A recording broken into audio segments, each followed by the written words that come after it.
Good morning, it's Brian here. Again, we are on the Art of Startup War. Again, we are talking to another phenomenal entrepreneur that we, Expert Dojo, have invested in, and we believe this company has the potential to do absolutely incredible things.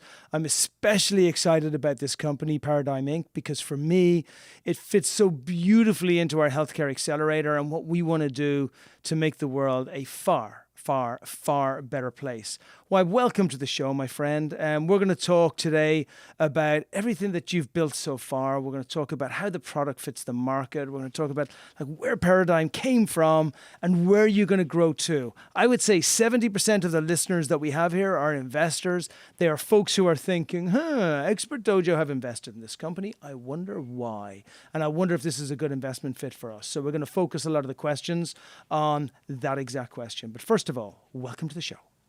Thanks for having me. Excellent. So let's take it from the beginning. We're going to talk about very specifically what Pardigm is and what was that major problem that you were looking to solve. It started last year. It was just another day where we had plenty of people, not just stressed out, but burned out. And two things concerned us. One was the number of people burned out. It turned out to be 83%, not just stressed out, but burned out. And secondly, it wasn't just Corona. We saw the numbers and we said, hey, this is a problem that is, it was there in the past. It's going to continue in the future. And why can't we quantify stress? And it sparked a discussion, not even a startup, but just a discussion like, hey, why is that? We know so many people close to us who are suffering from this. And what we said, hey, let's call up a couple of scientists and see what they think. They must know how to measure this. And yes, they did. They said the answer is very simple. The answer is cortisol. So our question to the next question was like, why the heck are you guys not measuring cortisol? And they said, we do, but it's very small scale and it's very hard to do. We have to send it to a lab. Will take days or weeks. It's expensive, and by the time you get the results, it's kind of useless. So that's we said, okay, it sounds like a big enough problem. Maybe there's something to it, and that's how we started digging. Yeah, and when you say it's useless, is that because the stress is gone or because it's changed? Like the measurement of stress seems such an incredibly difficult thing for me because in one moment something happens and I'm like massively stressed, but then 5 minutes later, I'm not. Or is it not as simple as that? Is it that if I'm stressed, I'm always on a stress level. It's just spiking a little bit more, and that something can be done about it. I think it's one of those things that we speak about it a lot, but the understanding of stress is zero for most people. Yeah. So it's really 2 points. One is you really want to measure cortisol and get a baseline. And most tests right now is as part of a checkup or a doctor just orders it, but a one-off measurement doesn't say anything. So that's one. And then the second reason is you want to know how you can act on it immediately. It might still be useful if you do have a baseline to get results days or weeks later, but preferably you want to act on it right away. So that's really it. The interesting thing we also learned, I didn't know, was on a biological level, stress is the same on a muscle cell as it is on a brain cell. So somebody who's totally burned out at work, it has the same, on a cell response level, is the same as an athlete training their muscles to get better. Ooh, and I don't need to ask you, are people more stressed today than they were before? Like, I think it must be just absolutely horrible. But why hasn't somebody tried to deal with this problem before? I mean, why have people never been focused on finding in the moment stress results? Because people have done everything else, right? It's like, how is your heart? How's your cholesterol? How many calories are you burning? How many steps are you taking?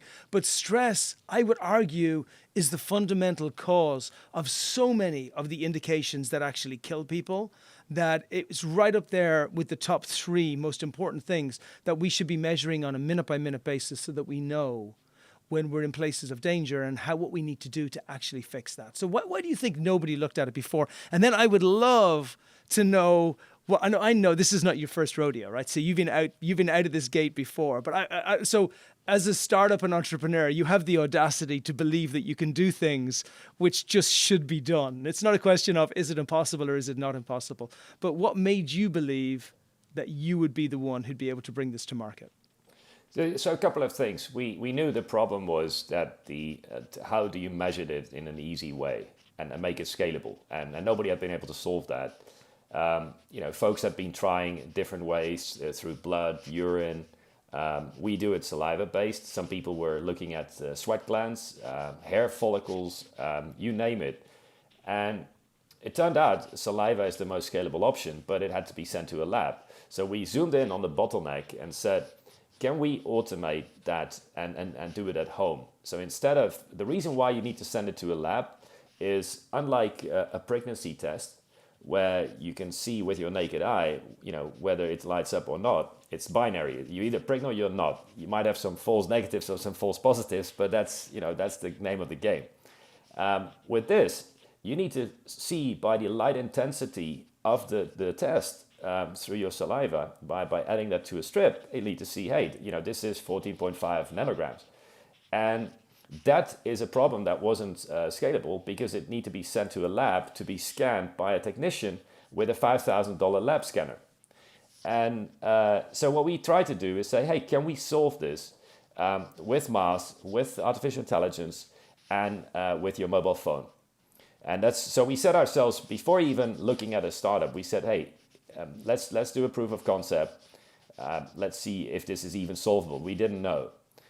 Several people had tried something similar with COVID and a pregnancy test, which is easy relatively because it's binary. Our case is a lot harder, and we found our CTO who has 2 patents in exactly this space. We ran a proof of concept, and that was one of the stepping stones to incorporate and say let's get this done. Incredible. And this, if we just think of it, if as investors, we always think to ourselves, what is something which has an immediate use that is very important from a timing perspective for today, and that folks can actually get some good out of it is kind of that extra piece. If you can get that, that's just wonderful. And I can just imagine 2 people having a really big argument and one person just saying, hey, you know what, I actually think, not that you're right or wrong or that we have to shout about this, but I think you may be really highly stressed and that might be affecting how you're engaging with this conversation. Why don't you just have a quick test? And then that allows people to have an understanding of what their position is, because folks don't approach it from that perspective. We allow stress to control our lives. And if it doesn't just control that first 5 minutes or 10 minutes, it controls our entire lives. So really, for what you're doing, you're giving people control of their, it's really a huge thing. And previously, I actually think this problem of stress is so challenging these days that before we would have been talking about folks like you and me, right? We're getting on, we're not in our 20s anymore. We've had a good old life, but we're still stressed. We've got our mortgages. We've got all of these people who need things from us and we get hit on a daily basis. But I'm looking at kids that are 11, 12, 13 that have stress at levels that they have no capacity to understand it. I would go as far as saying that, I know we're going to talk about sports and the great opportunities there are there, but I think we're talking about an epidemic that nobody is speaking about, and it's touching a generation that should never be affected by things like this. Yeah, absolutely. The problem is so large that the World Health Organization called it the number 1 epidemic of this century. And, this was pre-COVID, obviously, but it is, in the US alone, it's a $300 billion problem. Now, we're not going to say that we're going to solve it, but it's exactly what you said. You finally give control. And it's not just control to kids or folks that want to extend their lives or athletes. No, it's psychologists, it's doctors, it's biohackers, you name it. I've been trying to segment this market, and we'll talk a little bit more about that. But it's really hard to segment this market because it affects almost all people. Because it affects me when when I go to work in the morning. It affects me when I'm being an athlete and I'm going out and playing my tennis. It affects me when I come home and I engage with the folks that are back in the house as well. It's truly incredible. And so what do you see this go forward process look like, right? You have the concept, you have the idea, you have an incredible chief technological officer, and we're going to dig more into the team afterwards, because your team is a rock star team. You're like an all-star for the NBA. So we're going to look at that a little bit later on. But talk to me about what the future looks like, about actually taking the product to market, and then what that will look like. Yep. So what we're doing right now is, so the plan is to launch commercially in 6 months. And we have right now our biotech piece ready, which means that it can be further optimized, absolutely. But what everybody knows in this space, the bottleneck is the computer vision. So we're further testing that, but proof of concept is done. And then we're working on the experience itself. So that will require work. We know a little bit about user experience. So it's going to be both mobile and cross-platform to the web as well. But you're going this is going to impact your life. We're changing human behavior. And one of the downsides of cortisol is that there's no or limited awareness of what cortisol does. It's really opened my eyes. I thought I knew a little bit about cortisol, and I didn't. It affects almost all biological and chemical processes in your body. And it goes from, as we discussed, it goes from babies up to seniors. It has effects on your longevity, your performance, anxiety, and then you have that's the hard part. But that you have to build awareness. The interesting thing is the scientific foundation is so strong that once that awareness is there, it's almost like flipping a switch. You have a tremendous opportunity, because everybody in the scientific community agrees that when you have cortisol data, you'll be able to do some good. So that's a tremendous opportunity. And this is interesting. Why? Because you look at the heart rate data, for example, and sleep data, and we know all the companies that have made millions and billions on that. But you look at the predictive value of those data points, and the scientific community will tell you, well, there might not be true consensus about that. And on cortisol, there's barely any discussion. There's thousands and thousands of studies over the last decades on cortisol. There's a product market fit already in hospitals. There's a product market fit already in professional athletes. It's just that it hasn't been scalable until today. And I love, my favorite thing in the whole world is frictionless innovation. I hate disruption.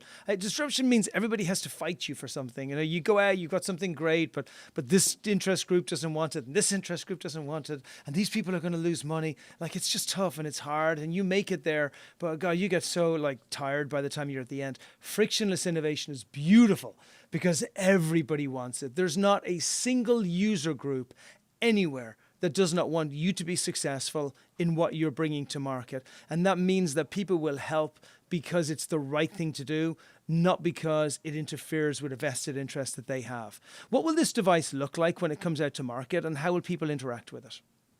It will look just like a pregnancy test. And if we would be just a biotech company, that would be it. You put the test out, you send an app out to the world, and you say, hey, we're done. That's just a starting point for us. So the test will look like a pregnancy test or a cortisol, where you put your saliva into the opening, it flows over the membrane, and it leaves 2 lines. Mm-hmm. And in this case, you take a picture with your phone, you wait a couple of minutes, and then it will give you the value. And then we'll interpret that value and then recommend you how to interact with that. We can add sleep data, we can add heart rate data from Apple Health Kit, for example. There's 100 million people on this planet that already are capturing their health data on their iPhone. And you're off to the races. And the beauty is, so there's a lot of companies in this wellness space. This is exciting because cortisol is such an important control point in the value chain. So coming in from any other metric, I think people will realize is they're going to be on a less stable foundation than we are with cortisol. So would I rather have an Apple Watch than doing a saliva test regularly? Yes.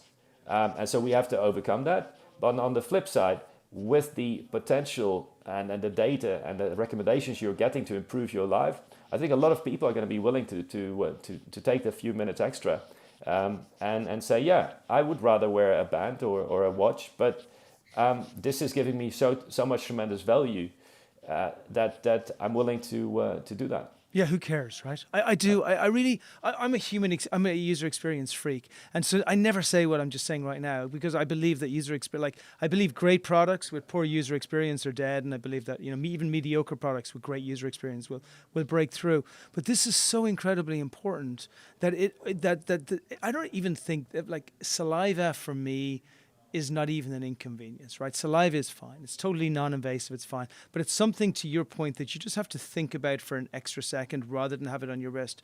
But in the same way that organizations have reacted to COVID by instigating processes that actually say to employees, we want to protect you guys. Like let us help you and be nice to you by at least doing tests on a regular basis to make sure you're not in harm's way. Like you're not going to fight us on that, right? You understand that's here for you. And employees are going to say, yes, of course we do. And we appreciate you caring about us. And in the same way, I think it would be irresponsible of companies not to make sure that there was a stress testing on a regular basis to make sure that their employees were out of harm's way. Because to your point, the crazy thing about stress is that to a certain extent, there are plenty of really good solutions out there. In many cases, it's because people are staying up too late in the evening, they're not getting enough sleep, and they're not able to deal with things the way they're supposed to afterwards. They believe, oh, my problem is money, my money, the stress is the money, and it's not. It's the symptom of the way that they're living their life. And once they recognize they have a problem,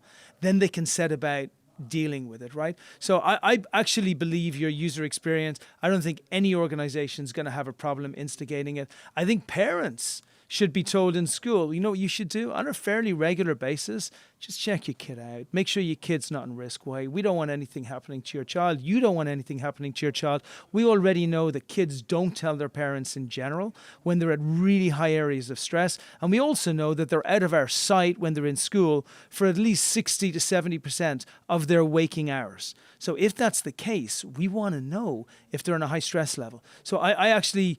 when we made the investment decision, it didn't even occur to me that this was even a challenge. The only thing that I thought about when we were investing, and I said to Genevieve at the start, was, this is so brilliant. This is so important.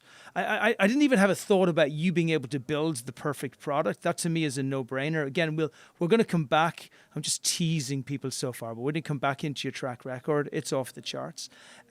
My only thought was, I hope other people don't find out about this because it's so good that I want to make sure we make it there first and we build a sufficiently strong moat that nobody else can come in. So maybe if we talk about that a little bit and what that looks like and how you're making sure that you're going to own, control, and dominate this market. Yep. The standard moats, IP, we own 2 patents, time to market. I think we're light years out of the competition. Simply because Darian and his team have been doing this for such a long time in the medical space, FDA approved, and running that work on X-rays, and then now applying that logic to this problem. I think that's going to be take a long time for others to catch up to, and then this is an interesting combination because we've been talking about a biotech company, but I would say if you would put a team with biotech folks on it and maybe add a couple of AI experts, I don't think you're going to succeed with this. You really, and you alluded to that with the UX play. If you don't build an amazing experience, you're gonna fail in this market. Especially when you go like we're going to a beachhead of athletes. That's direct to consumer. And I don't think those cultures of biotech and AI and direct-to-consumer go together naturally. So you have to really carefully nurture the culture of the company to combine these amazing brains that we have and have them work together. But it's not natural to combine these skills in the kind of 3 totally different. It's almost like combining 3 startups here.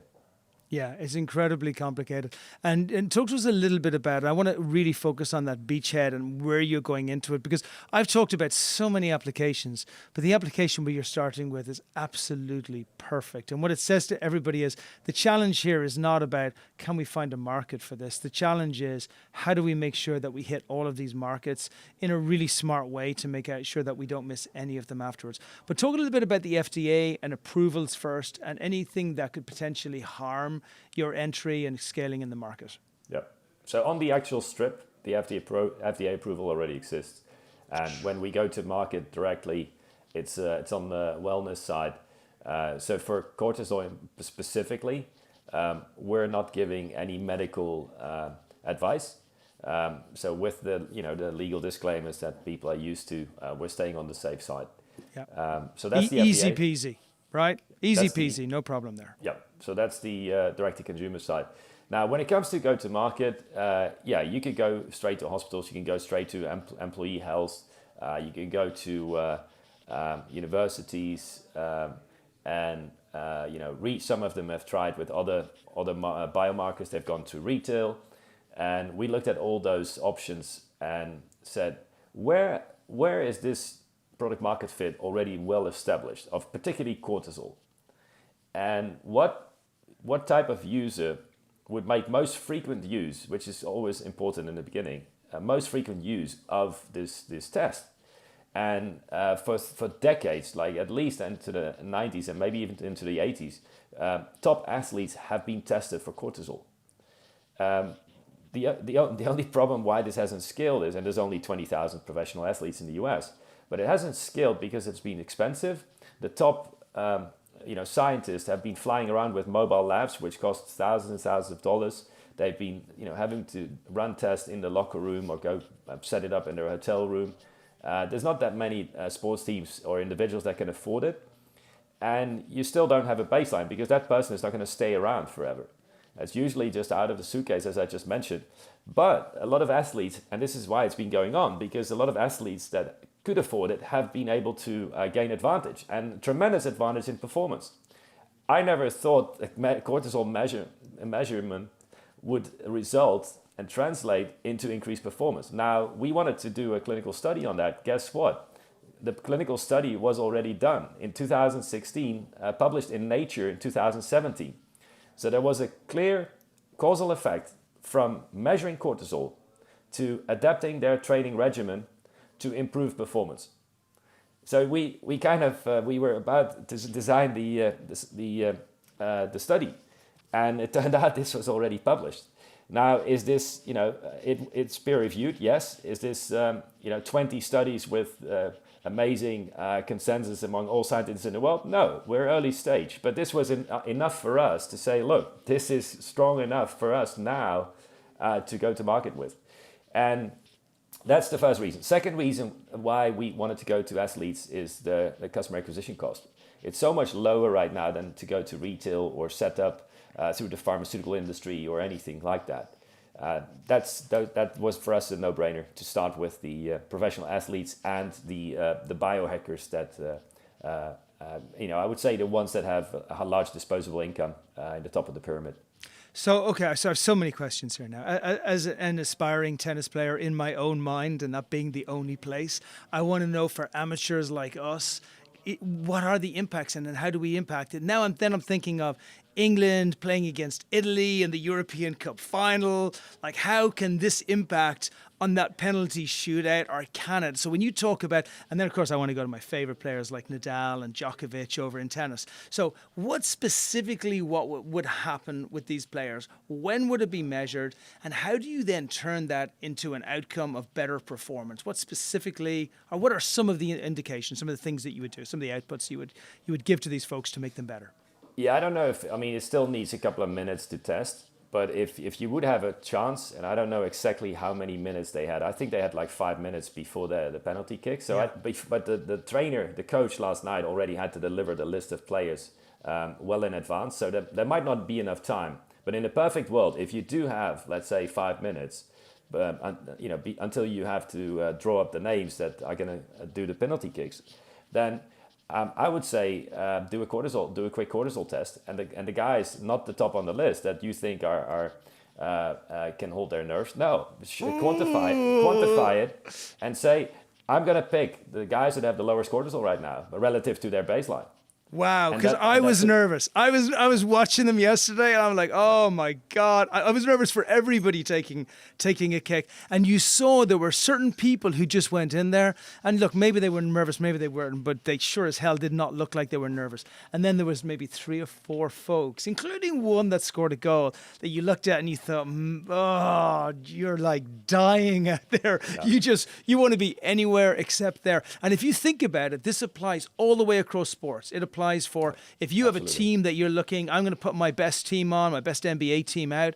I got 35 people that I have on the bench. I have 2 people that are scoring really high on cortisol. Then I want to be able to maybe pull those people back, and we want to work on that. We want to work on what is it that's causing them to actually have such high stress. And also, it's not even about like you have high stress, you don't go on, you have low stress, you do. It's about understanding what happens to the people when they're at that level. There might be some people who get really highly stressed, but actually that really helps them and they do great on the pitch, and then other people who doesn't. And that's what you're giving professionals. And I actually think it does go to amateur as well. I think it takes it to a level of saying, you know what, Brian, the more you understand yourself, the better you can actually deal with what needs to be done and actually start to do the things that will get you in the optimum frame of mind to actually get the best performance that you have out there. And what I love is that in the second analysis, hey, it's just before the match, it's just before the game, it's just before you get out there. We're going to measure this in 10 games and we're going to see what you look like during those games,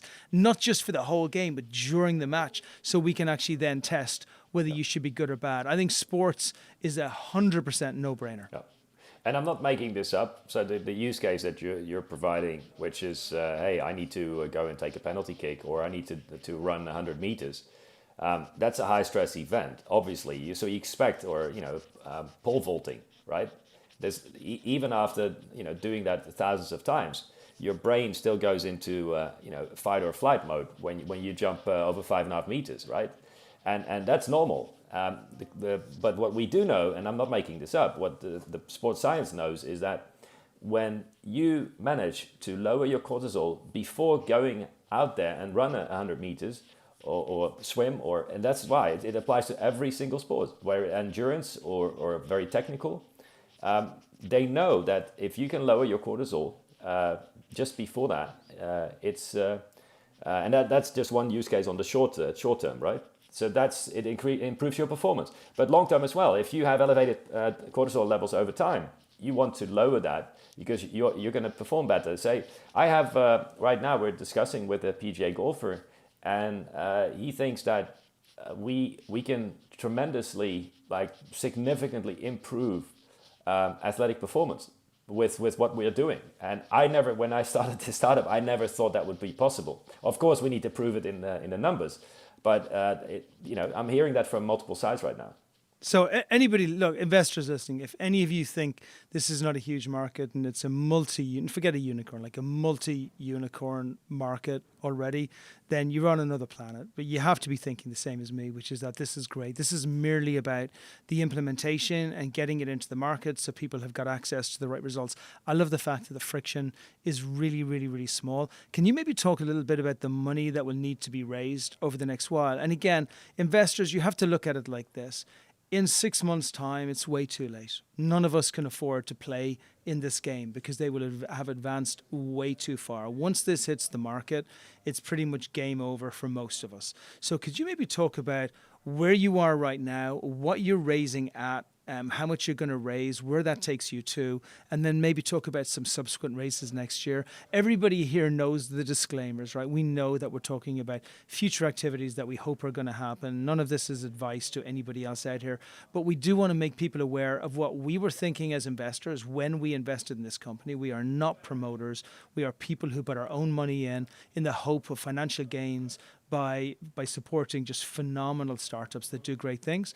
And from your position, Wibe, you want to just build the greatest company in the world that can help people overcome one of the biggest challenges that's facing us today. But talk about that future journey and how you see it so investors can see where they can fit in. Yeah, the vision is truly to to have people more get people more stress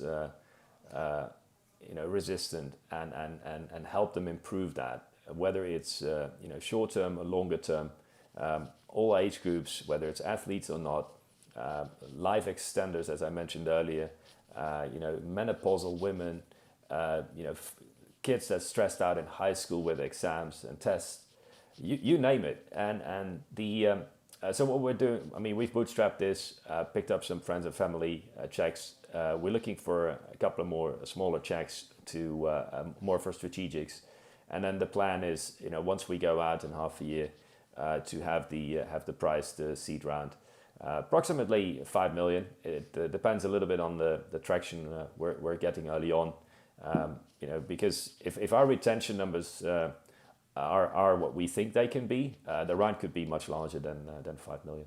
Yeah, so you'll do a 5 million raise. When will that be? That would probably be in Q4. In Q4, right. And then prior to then? Yeah, we pick up some smaller checks in convertible notes. Probably up to about 1 million, right? That's correct. Yeah, okay. So look, there's going to be opportunities here for earlier stage investors that will not be able to play in this game. Once we hit the end of this year, beginning of next year, it's absolute game over. I'm just hoping you're going to get Nadal as your partner and bring Nadal in. He's my only starstruck. I don't care about anybody else, just Nadal. If we can get Nadal in, I'm happy, because we want this to be that the sports people take it in, it works great for the sports people, which it's going to be, and then they want to influence the entire world by making sure that folks are aware of exactly where their stress levels are and how it can improve their performance in sport and then in life. So I absolutely love it. Okay, so 2 things I would love to talk about before we finish it up, and then I want to leave the floor to you, that you can just make sure everybody is so aware of what your mission is, if we haven't already covered it. The first thing is I would love to talk through the growth and how you see the company growing as far as users, and then what that looks like, over the next 2, 3, 5 years. And then I want to finish it with team. I never finish with team. I always finish with growth and where the company is going and what's happening. But your team is so strong that I want to make sure that the last thoughts on everybody's mind as we finish this podcast is who you all are and how you got here. But before we get to that, let's talk a little bit about the growth of the company and what's expected. Yes, I know it starts with subscribers. As mentioned, we're in the both professional athletes and the biohacker space. And those folks, we think, and that's why what I mentioned earlier, the customer acquisition costs there are going to be low. You pick up some endorsements. With athletes, it's fairly easy. The peer pressure is so large that when one sees an improvement in their performance, guess what? It will spread like wildfire. We're very excited about that. So we're going to be testing on some campuses as well, at some collegiate teams, some professional teams. So that's the first part. And then you when you roll out among the biohackers, you have all these little communities. You have the ultra marathoners, you have the triathletes, you have the more technical sports like the tennis players, the golfers. And there's so many people that want to know more about their body. It's kind of sad that the people have become more ready now after COVID, more ready for a play like this. And then a couple of reasons. One is home testing. They're even at least I am too lazy to get out of my chair to return something to the mail, especially if I have to do a self-test and send it back to a lab. I'm not saying people are not doing that, but it's a big step. Yeah. If you can avoid that and do everything at home, even if it only takes a few minutes, people are willing to do that. The other part is the test itself. This is less invasive. Like you said, definitely less invasive than a blood test. And it's even less invasive, I would say, than a COVID test, where you have to stick something up your nostrils. So that's makes life a lot easier, and people are much more used to. It's not just the biohackers anymore. As people are much more used to looking at their personal data on whether it's heart rate. You got now the whole movement of measuring ketones, measuring your CGMs, the continuous glucose monitors with the micro needles where you put your Band-Aid on your upper arm, and you measure the glucose levels continuously. So that I think is opening people's eyes. helping us a lot. And then the subscriber base, because of that network effect, subscriber levels we think are going to move exponentially. And obviously our cost in the meantime, that's why we're starting at the top of the pyramid, because when our bill of materials come down, it's a lot easier to drop our prices, especially when you're an early stage startup, like the Tesla model. And then you come down and you have enough to go to the next level where the CAC might be slightly higher. It's a no-brainer. Look, there's not a locker room anywhere in the world. I don't care if it's Little League all the way up to the top performing athletes in the world, where there are two people in there and one person says to the other, "Hey, are you focused on performance?" And the other one's going, "No, not really. I just want to enjoy what I'm doing." It just doesn't exist, right? Like every single athlete everywhere, old guy like me, young guy like my kid, every athlete, we want to perform better. We want to perform better because we know we'll enjoy it better if we perform better. We love winning. So for you, you're giving that level of understanding they can do it. So the growth is a no-brainer. Take us to the team. Let us talk us through the rock stars. Talk a little bit about yourself and about what you've done before, and then also about your great technical team as well. Yeah, last one, because it's kind of, before I jump into the team, one last comment on what people might think is kind of unusual about this. Because we're quantifying way more than people can imagine. You have multi-billion-dollar industries right now for meditation with apps like Headspace and Calm. But they're not quantifying the problem. No, they're not. Imagine when all of a sudden I think we can take some of the shame away, because now it becomes a performance issue. And now you can say, hey, this is actually, and I think that's going to turn a lot of people where they don't have to feel ashamed anymore of being stressed because they're working on it, because they now can prove... I'm improving my performance. I love that, by the way. I love that. I didn't even think of that, but it's absolutely, there is a tremendous shame around stress. There is no shame about trying to become the best that you can be. So you turn something which is incredibly negative, which actually is so stupid because people may not even want to know because they don't want to be shamed by the fact that, and you turn it into something that's so positive that you allow people to become the best version of themselves. Love it. Yeah. Yep. Absolutely love it. So team, as mentioned, we're kind of having some clashing startups from completely different cultures and different domains coming together. Biotech AI might be usual for lots of startups, but definitely not direct-to-consumer, with it not just focus on the distribution for direct-to-consumer, which by itself is already hard enough. Also, what you said, user experience. Mobile gaming seems trivial for many people, but if you really know what's going on, it's data analytics, it's optimizing pixels, it's an unbelievably competitive space right now with, I think on mobile games alone, it's an $80 billion market. That's 80. Yeah, it's crazy. That experience, to bring that to,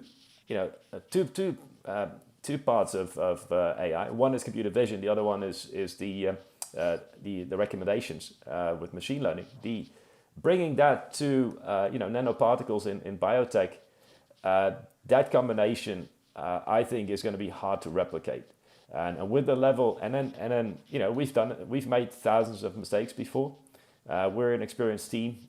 My co-founder and I did another startup before. I have I couldn't have wished for a better CTO. And we're picking, like, just an example. When we made those calls last year and to the scientists to answer those questions, we didn't say let's call up somebody we know. We said, who has published the most amount and the most impactful studies on cortisol? So we picked those people and we made sure we got the warm intros. So those scientists, the best in the world in their field, and there are several fields that are kind of in their own silos looking at cortisol, those people are on our scientific advisory board. Brilliant. So we got a rock star team. We've got accomplished folks that have already done this before. We have huge domain expertise in the space. We have advisors who are directly related to the industry that you're in, and we have timing that's absolutely perfect. I cannot think of finishing it in a better place. Wibe, how can people contact you? Maybe an email address. And I know with the site, you're obviously working on building the technology in the background before you give too much away on it. So how can they contact you and just find out more about the company? Yep, we're still in stealth. email wibe@pardigm.com, which is Pardigm. And last but not least, I have been involved in 3 exits over 100 million. And before that, I ran a $1 billion business at a large company. I was going to finish it with that because I love how humble you are before. I was like, yeah, I did a startup before. It's like, no, you did an exit before and another one and another one. So hugely accomplished entrepreneur, incredible team that you've come out with. Unbelievable timing, phenomenal market. I love the spin, like all of this stuff I know. It's why we invested in you. It's why I love your company so much. But the actual spin on turning something which is an area of shame into an area of high performance, which just makes you a better and happier human being, I think is an absolutely beautiful way to finish out. I cannot be happier to be on this journey with you and to have Expert Dojo by your side. And any investors that would like to have a chat with me, you pretty much know how I feel about it, but I'm happy to go in the weeds with you. You can contact me at Brian@expertdojo.com. Well, thank you, my friend. We begin. Thank you, Brian. Appreciate it.